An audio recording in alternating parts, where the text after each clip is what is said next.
And to mark its 10 years of its establishment, the EFF hosting a rally in Marikana in the northwest. This was the site of mass killings in August of 2012. Let's remind you, this was in pursuit of a living wage. A total of 44 people were killed, and in what has since become known as the Marikana Massacre. Community leader and activist Bishop Joe Seoka was very much part of trying to bring peace to the area at the time. Let's speak to him now and just get his reflections of what he remembers about those days in August of 2012. Let's start there, Bishop. Good morning to you, and thank you for your time. When you think of those events back then, 10 years ago, what springs to mind? Well, it's really a painful reminder each time this period of comes on with all the activities that are being planned. What comes to mind to me is the noise of guns and hippos and helicopters hovering around, people being shot and killed, screaming, and people crying for help. And so it's a very painful reminder when we come to this time.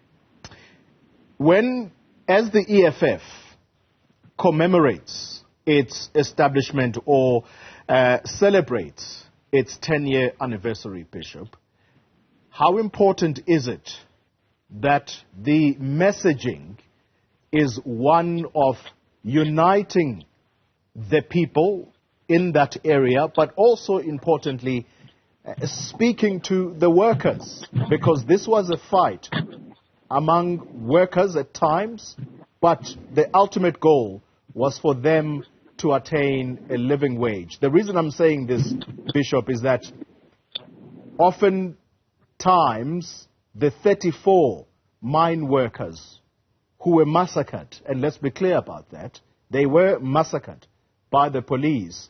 Those are the people that are referred to, forgetting that there are 10 others who were killed mercilessly, including in them 2 security guards and 2 police officers. How important is a message of unity today? The message of unity is very important, and it's critical that it is done in a very responsible manner.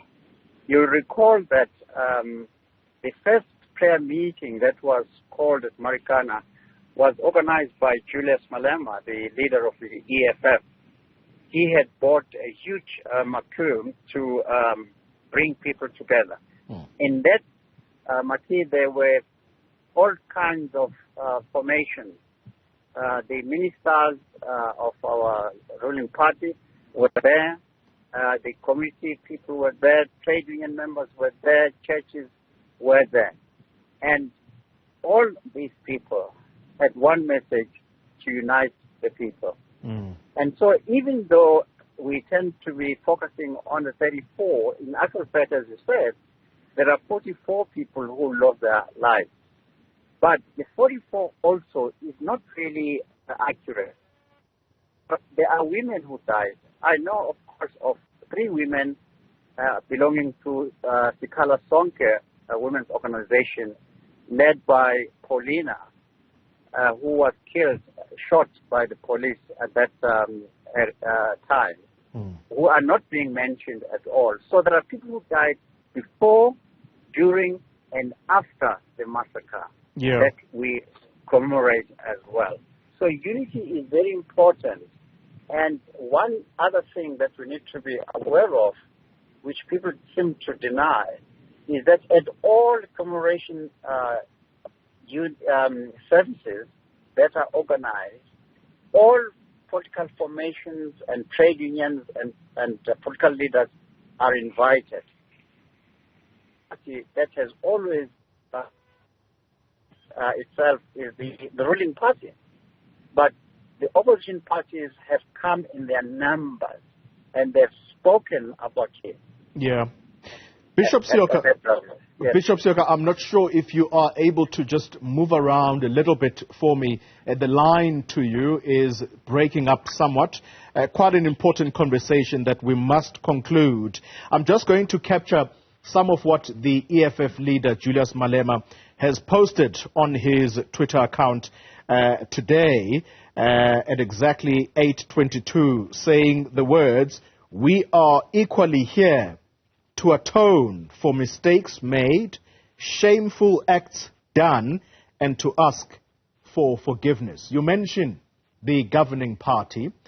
Do you think it has atoned for what has happened there? And if not, how should they atone? Look, the ruling party has failed the people. Efforts have been made, especially to the president, who was at the time one of the non-executive director of Lonmin, to go and meet, particularly with the widows, and apologize to them of what is alleged he has done. And that has not happened. The ruling party has failed to participate at all events organized by the communities in Marikana with the help of AMCO to participate. And therefore, they have not really atoned, and they owe it to the people of that area, the deceased in their graves, and as much as to the living, the widows and the orphans. Bishop Seoka, as we and conclude... So it's interesting, it's very critical that Malema speaks that language, because he is seen as the one that is fighting and violent and not really with the people. And that statement tells you of his commitment to the poor, uplifting and helping them to stand and be counted in this democracy. And that's a very important note to end the conversation, Bishop Seoka, the lives of the people and whether or not they have improved for the better. Would you say that the workers, what they struggled for in 2012, I still remember those placards, 12,500 Rand is what they demanded. Do you think that their lives are any better today? What are stories that you're hearing on the ground? Well, they paid their price, really. They sacrificed their lives for 12,500 is not that much. But in my knowledge, some have not even received that promised 12,500 their comrades died for. Nothing has changed in Marikana. The roads are appalling. The living conditions are pathetic. Children are still scavenging on the dump sites with animals. There's still a shortage of water, electricity. You can't drive in that community just to visit people, which I normally do now and then. I have to leave my car in some church and then walk in that community, and it's very risky and dangerous. So all the things that people fought for have not been realized. We asked for a monument, for instance, to commemorate the lives of these people. That has not happened, unfortunately. So people died for really nothing.